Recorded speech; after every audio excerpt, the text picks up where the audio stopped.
Well, thanks so much, Rob. Now, as we mentioned earlier this morning, as part of our Follow the Sun summer campaign here on Morning Live, we're broadcasting from Kambaku 2 boat safaris and lodge, which is, of course, set on the banks of the Olifants River, south of Phalaborwa in Limpopo province.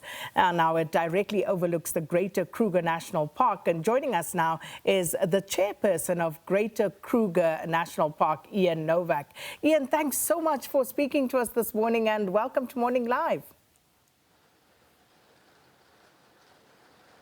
Good morning. Thanks for having us. Just a quick correction, I'm the GM of Baluli Nature Reserve in the Greater Kruger. Thank you so much for that correction.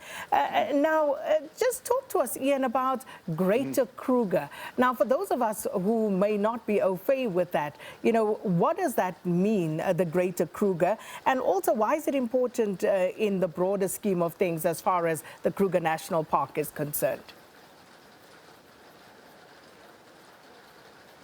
Now, I think the Greater Kruger is a wonderful initiative. I think it's quite unique, where there's a formal collaboration between national parks, provincial parks and private parks, all together managing one area, catering to different segments of the tourism market. But it's in total, I think, about 2.4 million hectares, and it's unique in that we have a cooperative agreement amongst all the entities to manage the ecosystem on a consistent basis, which makes it unique worldwide. And as we know, Kruger is an iconic brand when it comes to ecotourism, and this collaboration has made the area much wider and more inclusive, and it's quite unique in the world, I think. Ian, what would you say are the greatest threats at the moment to conservation in the Greater Kruger?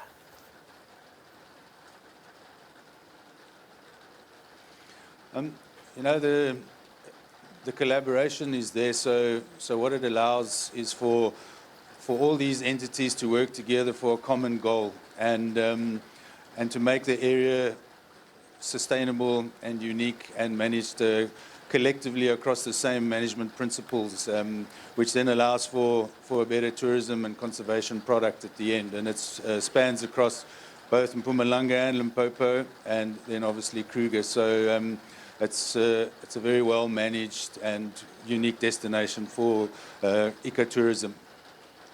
So that means you bring together, as Greater Kruger, then many landowners, many reserves. But how do you then ensure alignment? How do you ensure optimal cooperation and, of course, accountability as well, Ian? Well, you know, we have a formal agreement in place that has created the relevant structures for us to collaborate together. And obviously, there's offered meetings, there's structures in place, and different committees, subcommittees, and areas across sort of 6 management pillars across the open system, as we call it, because there's obviously no fences between all of us. And yeah, the structures that have been created for this formal collaboration work extremely well. And we have goals, targets, and we do assessments, and we are on a continuing evaluation basis to make sure that we're all on the same page and moving in the right direction. And of course, many people always concerned, Ian, about, you know, that balance between private commercial interests and, of course, the conservation goals within the Greater Kruger. How do you balance those?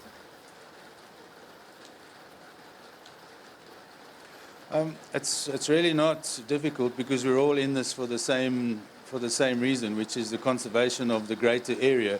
The segments are just catered for differently. I think the private sector traditionally caters for higher end overseas tourism, and your national parks is a different market. So in the background, we as reserve management make sure that we achieve our conservation goals, and the tourism sort of looks after itself. But there's definitely alignment, and we're all working for the same common good, and we have different segments that we cater for, and it works really well as a collaborative effort. And the contribution to the overall GDP, employment, and making it sustainable, I think, is what we've been doing really, really well.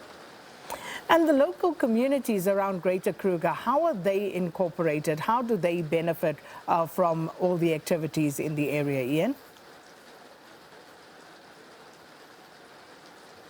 Well, obviously, first and foremost is direct employment, which is always very necessary. And then there's the secondary benefits in terms of supply chain and economic input. And then most of the reserves, we all have dedicated foundations that have a great community drive to improvement, as well as projects, educational projects, and every reserve has a foundation that makes sure there's local community involvement and beneficiation programs across the board. And we measure that quite consistently because it's really important that there is this direct benefit to the communities, not just by way of employment, but also active involvement by the reserves in a beneficiation program across the communities that surround our reserves.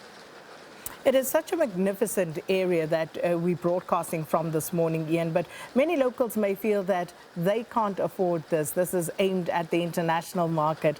Well, are there opportunities for locals? And if so, please speak to them. How do you entice local travelers to come through as well?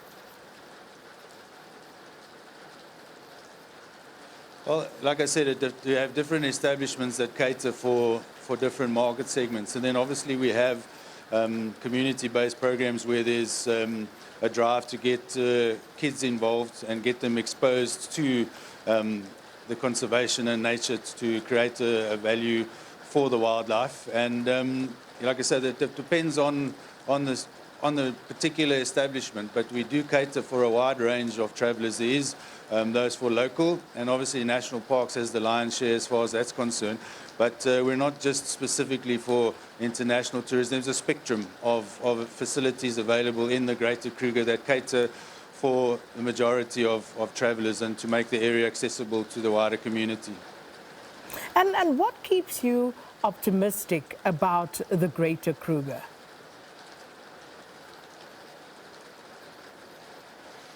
Well, it's easy to be optimistic. It's such a unique and wonderful place, and it's iconic.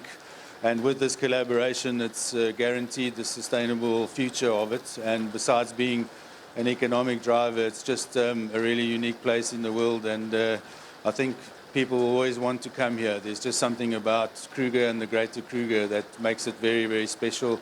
And it's one of the jewels in South Africa's crown. And one message for people watching right now, why should they come through? Oh, it's iconic, and it's just part of South Africa, and it's something we have that's completely unique, and this is for all of us. And so, yeah, come and enjoy and experience what we have. It's an amazing place to be. Well, Ian, thank you so much for speaking to us. That's Ian Nowak. He is, of course, chairperson of the Greater Kruger, and just speaking to us about all the conservation efforts and, of course, everything that is on offer and how the community is giving back as well. And that's where we're following the sun to, Limpopo this morning in the Spotlight.